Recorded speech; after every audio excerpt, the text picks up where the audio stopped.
Hey, fam, welcome back. We know we've been gone for a little while. We know you missed us. It's okay to admit it, guys. It's okay. It's okay. No, We're but here. and we've got good reason for having been gone, which we'll talk about on this episode. But welcome to season 11. Oh my God. Yes. Exactly what Tessa was saying. It's the break was initially going to be like just 2 to 3 weeks, and we got wrapped up with so many great projects and still in the competition for sync, getting funding for it. And it's just been we had to take the time to focus on those things because it's all about balance, and we love doing the show and we want to keep you guys in the loop. So but that's why we're taking that break. Which is, by the way, a good reminder for anybody who's a workaholic like we are, is to take that time. Like, I mean, we didn't even take that time for ourselves. We took it for other work, but to find that balance and to prioritize for what's important to you. And if you do actually need that time to just do nothing but chill, like sometimes you need that. So be sure to be aware of that. And, I think we've talked about it a couple times throughout the seasons because, we have those growing pains, those moments where, I remember it's so weird now. Like we have like this almost recorded time capsule of our journey, which is so cool because I know we've like addressed, I think between like season 3 and season 4, like we were going through some things emotionally, mentally, we were drained or burnt out. And it's pretty cool to see, us progress and like get to a point at different stages of our career, if that makes sense. No, totally. Because I know we've grown a lot as filmmakers, as just professionals, so I don't know, it's cool for us to get to see that. I hope you guys enjoy seeing it too. But like keeping it real, like we're human, like, like we're going to have those periods. And right now it is such a crunch time, I think, for Tessa and I both. And balance is important, but there are times too where you just have to push yourself, and I'm a pusher. Like the Mean Girls. I was just gonna say, what's the goal for Mean Girls? Yes, it was. God. No, and but also know when you need to take the breaks on stuff. But should we tell them what's been going on, Tessa? Like really though? All right, so let's get into it. Let's get into it. If you haven't been catching up with us, if you are a new listener or just haven't been up to date, we are currently in a script writing competition with We Make Movies for our feature film, our first feature film, Sync. And there are going to be, I think we started with 36 films, something like that. Yeah. And then they're going to end with 3. And those 3 films will be funded for $25,000. So that's what our budget is. So that would be absolutely amazing if we can win that and secure that funding. But this whole process has taught us so much and allowed us to prepare a lot of things that we probably wouldn't have had like ready this early in the game otherwise. So that has pushed us, which has been kind of cool. Oh yeah. Yeah. And I feel like even has built up our confidence as this being our first feature film, but the feedback is like, wow, this is so professional looking. And I'm like, geez, I don't even know if I'm doing it right. Yeah. Cause this is our first pitch. This is the first time we pitched to anyone. And that's, to explain a little more about the contest, that's kind of how each round goes. It's a pitch session, because the 3 judges are also the 3 investors of these 3 films. So we are just literally pitching to investors in this, competition format, but it's no different than an actual pitch session. So it's taught us a lot about like what investors are looking for, what questions we need to be prepared to answer, and how to just sell it. Yeah, exactly. And we made it to the semifinals round, which has brought us to they're deciding, I think 14 filmmakers now. Yeah. And so, we got a chance to talk with some of them, and like, I think the experiences, it's always going to be different, but it's really cool to know that at the end of the day, you have to go with your gut. You got to, know your story really well. and not take it personal if it's just like falling on deaf ears, dare I say. Well, that's the thing is like, we've got feedback from both the investors and also other professionals that we've sent our script to. And Which highly recommend, yeah, by the way. well, yeah, I mean, you can't listen, no matter how gifted you are as a writer, like your first draft is never going to be the gold. So like, it is so beneficial to get feedback from anyone. I don't care if they're just your buddy that likes movies or if they're a full professional writer, like anybody can have good feedback.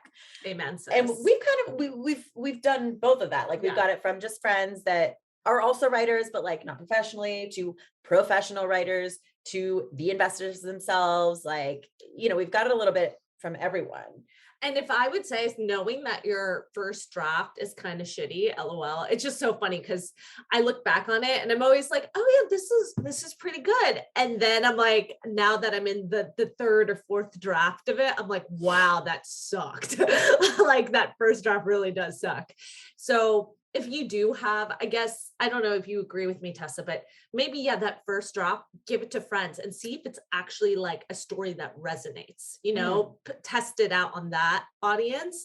So when you have a professional friend look at it, it's a little bit more put together, if that makes sense. Like, where you've seen some problem areas from your friends that are like, hey, I didn't understand this, or the ending, like, was it supposed to be this or this?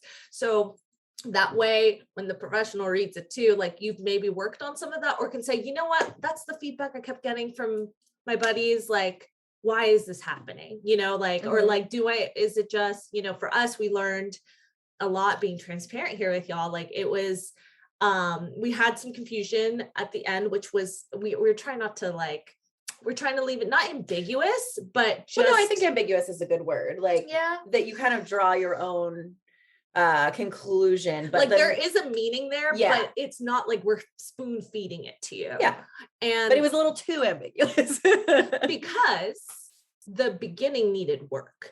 And I've spent a lot of time now on the rewrite setting up the beginning, so that way the end isn't like, what?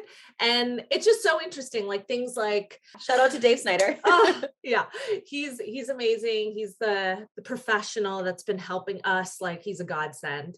Cannot thank him enough. But him telling us things like, you really need to just spell it out in the script, like things that I, as like a director, like filmmaker, we want to leave like some mystery. But when you're writing a script to show investors, he's made it a point that you really just, you have to spell everything out, because they don't have time to sit there and guess like what this or that means, if that makes sense. And another thing going along with that too is like, if you are writing something that you yourself plan to direct and produce, you're writing a script for a vision that you already have, right? But you've still got to sell that script to the investors. So like, you've got to write it as if you're not the one producing and directing it, if that makes sense. 1,000%. Like that was my mistake. That was also part of the like questioning that we kept getting. They're like, I don't understand this. And I'm like, crap, it's not like, I see it as the director,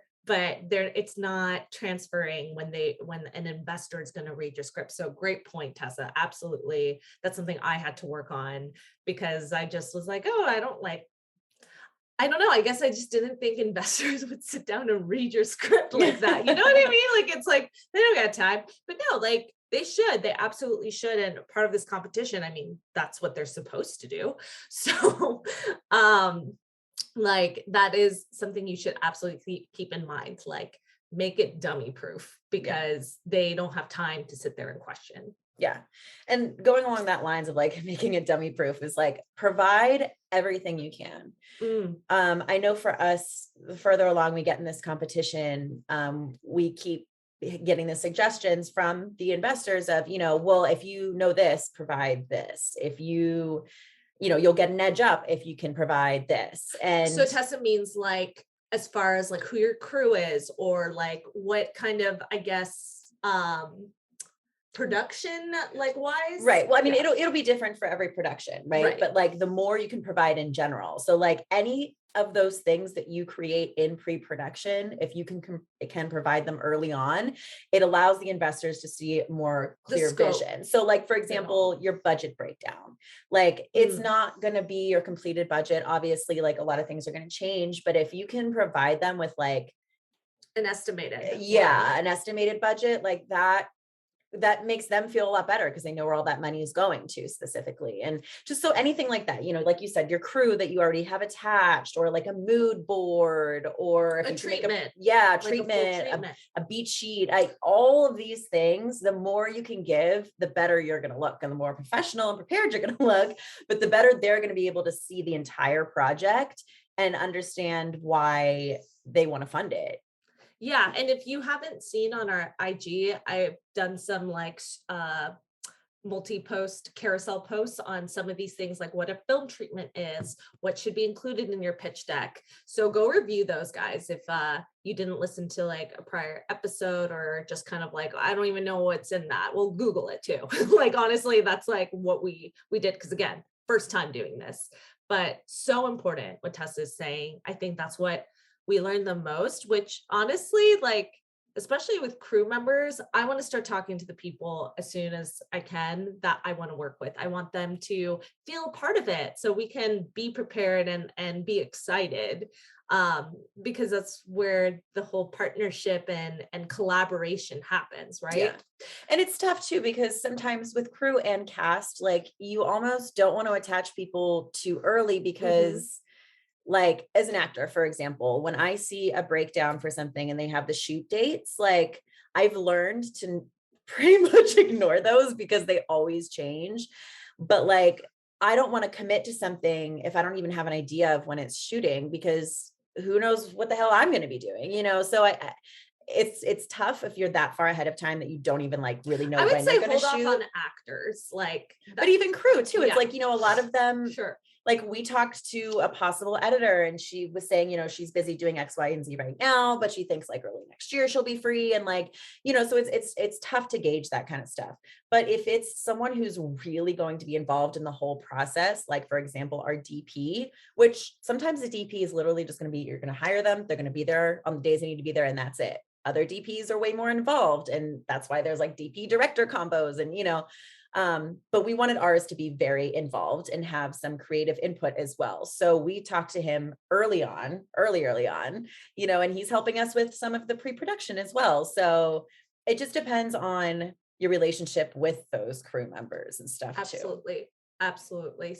Hey everybody, I'm Chris Fafalius, and I'm the producer of Krista Makes a Podcast and the host of the One Hit Thunder podcast. And I'm Matt Kelly, host of Horror Movie Night and the producer / the head of content for the Geekscape Podcasting Network. Between the two of us, we have, believe it or not, 25 years of podcasting experience, and we want to help you start your own podcast. We know podcasting, and we want to share that knowledge with you. So whether you're new to podcasting or you want some feedback on your currently active podcast, we want to help.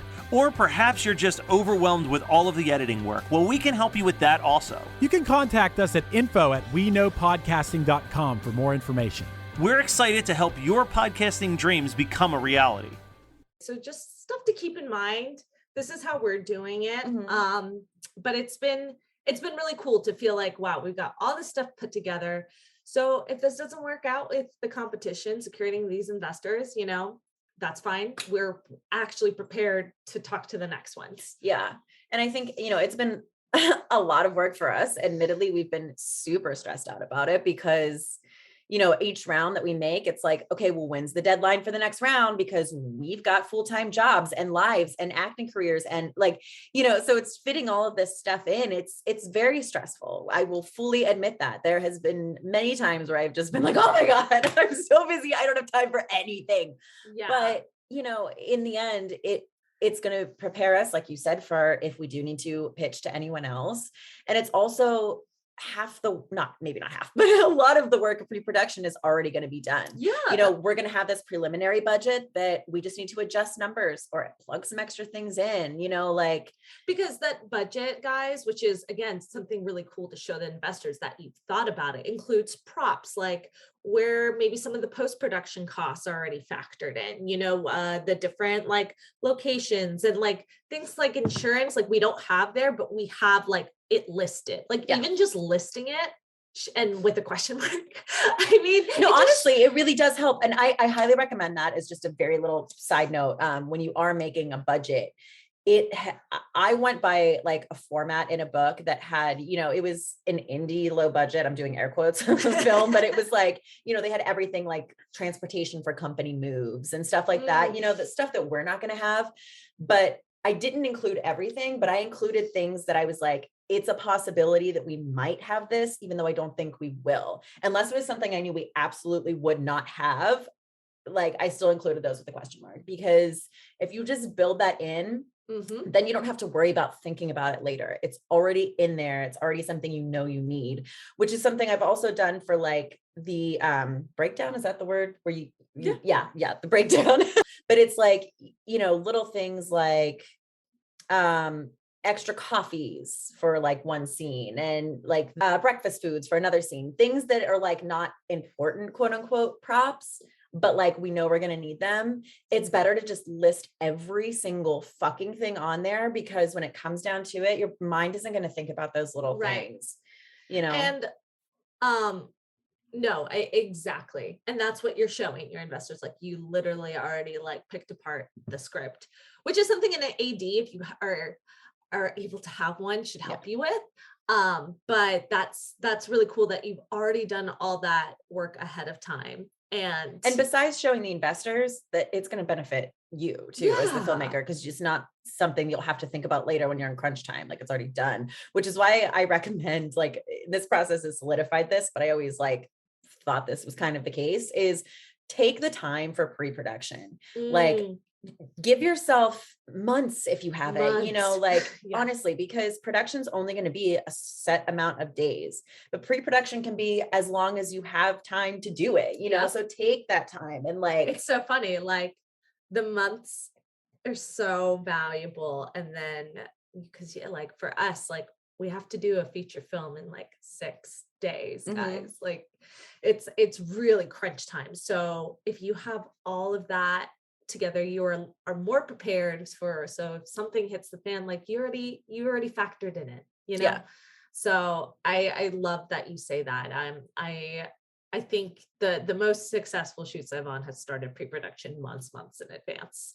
Yeah, it just gives you time to make sure you don't forget anything too. Because that's the right people involved too, because like I said, even planning months ahead, like someone might have to drop out. It sucks. I've seen it happen. And then you're just able to figure it out. And that's okay though, because you can already tell them everything. You already have your book prepared, like everything is there. So they're not walking onto like a disorganized mess. So exactly. Honestly, like that's like kind of the worst case. And you know what, the right person, they see the work you have done, they're going to feel comfortable and confident to work with you regardless. Yeah, absolutely. Is there anything else you want to say about the pitching process that we haven't already? It's a process, guys. It's a process. It's a learning process. It's a learning process. There's some things that I'm not happy with, but I'm not going to like share the tea too much on here. But I mean, it's just, again, being women in the industry, I think you have to fight harder. And so this is like, I guess my first experience kind of feeling that push is like, oh, this is female lens, female focused, centered perspective relationships, what Femme Regard stands for. And, that's not going to be every man's cup of tea. So just to put it there. And I just felt that. And you know what, we can be angry about it, or we can just move on and find the right people to champion our film. Yeah. Cause that's the other thing. And I think it is worth saying is like, if you are pitching to somebody and they don't believe in your film in a way that, they don't think the core of the story is what needs to be told, because of course every script is going to need to be edited, but if they don't believe in your story, you don't want to work with them anyway. You know, Preach, like you want to sis. work with people, even if they're literally just putting up the money and they don't have any creative input, like you still want them to believe in your film the same way that you do. It's not going to be their baby, but like, it's got to be more than just a business deal. It's got to be something they want to see made and be successful. Yeah. So I think if that's just not connecting, like Tessa said, you don't want them to be on your team anyways. So you always want to center people around your work that like feel the same way, feel that same passion. I think you'll just do business better, honestly. So I think that's like the last thing I think is so a good advice to like give you guys and the tea there is just, like it's find people that really want to champion, and those people will give you their money. Yeah. That's true. So at the end of the day, don't give yourself a hard time if it's just like you're not feeling the connection. That's okay. That's probably better that you walk away from that. Yeah, totally. Yeah. But that's what's been going on with us. I'm super excited for this season. We've got like a real array of guests, like from totally different aspects. I'm extra excited about a very special guest that we have that you may not know his name if you're not like in the directing scene, but you will absolutely know many things that he has directed. And that's going to be our special video episode for this season. Yes, we're bringing on another special video episode. Yeah, so keep an eye out for that. And exclusive extra special content on Patreon. If you're not already a Patreon, ask us how you can be, or just go to patreon.com/femregard, and you can donate as little as $1 a month. If you donate as little as $5 a month, you're going to get access to that exclusive content. And the what are they called? Tiers. Wow. The tiers go up to $10 and $20. And we just really appreciate you all. And if you want to be a part of our mailing list, we promise we do not spam. We only send out when we have things to really announce. Tell you about. Yeah. You can just get a hold of us, send us a DM, send us your email. We try to like give that the people on our list, like first takes at what's happening, or if we have an event, that's a great way to know what we have going on, as well as like content, releasing this YouTube video, go check it out here and there. So please send us a DM with your email. We'd love to have you join that list. And it's just another great way to support us. Yeah. And follow us on all the socials if you don't already. If you're a brand new listener, we are at FemRegard on Instagram, at Femme_regard on Twitter, and FemRegard Productions on Facebook. We also have a YouTube. We recommend, if you're an Instagram user, that's where we kind of are the most. That's where we'll have the most like little in-between announcements and stuff too. We're probably going to have a giveaway coming up. I don't know when that's going to be yet, but it's going to be coming up. So keep an eye out for that. And it might even happen before the season drops. No, it won't. Never mind. Okay. Cut that part out. All exciting things. And let us know if you have any guests you want to see on the show, any questions about pitching, DM us. If we have time, we want to help. That's what we're here for. We're a resource. This podcast is dedicated to helping you independent filmmakers grow with us. We're here to support our community. So thank you guys for listening, and we hope you enjoy this season. Bye. Thanks for listening to FemRegard Podcast. If you like what you hear, tune in every Friday for more tips on the filmmaking business and insightful conversations with industry professionals. We can only grow with your support, so please subscribe, share, rate, and review. You can also join the Femme Fam on Patreon. For more on us, check us out at femregard.com.